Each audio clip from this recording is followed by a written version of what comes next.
Bwana, mambo ni mengi alafu muda ni mchache, na leo hii nataka nikwambie kitu kimoja ambacho sichoweza kukielewa kuhusiana na dada wa Diamond Platnumz.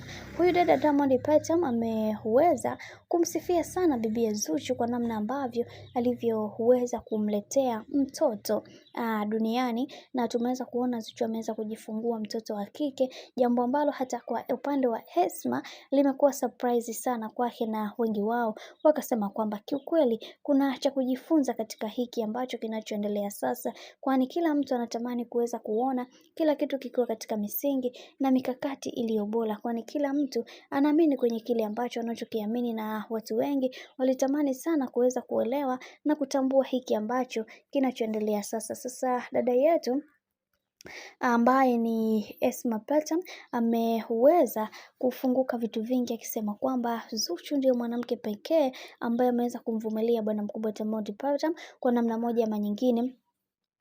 Kiukweli nampongeza sana kwa sababu kuna mambo mengi yamekuwa yakitokea katika maisha yake, hivyo sina budi kuweza kuzungumza kwamba huyu ni moja kati ya mwanamke ambaye msikivu na anaelewa ni kitu gani wakubwa wanahitaji. Hivyo kwa hiki kinachoendelea sasa, sina budi kuweza kumpongeza kwa sababu ndio kitu pekee ambacho kilichokuwa kinahitajika kwa upande wa familia hii. Hivyo yote ya yote ninamshukuru Mwenyezi Mungu kwa kila kitu ambacho kilichoweza kutokea katika maisha yangu, na pia tunaamini katika kila hatua ya maisha ambayo binadamu amekuwa akipiga kuna mambo mengi yanatokea. Hivyo haya yote huenda Mungu ameweza kufanya hivi akiwa na makusudio yake binafsi, na muombea kwa Mungu akawe mtoto mwema na mama yake akawe mlezi mwema kwa mtoto wake, kwa sababu wanadamu bwana, siku zote huwa tunabadilika. Hivyo tunaamini katika hiki kila kitu kitakwenda kuwa sawa, kwa sababu kila mtu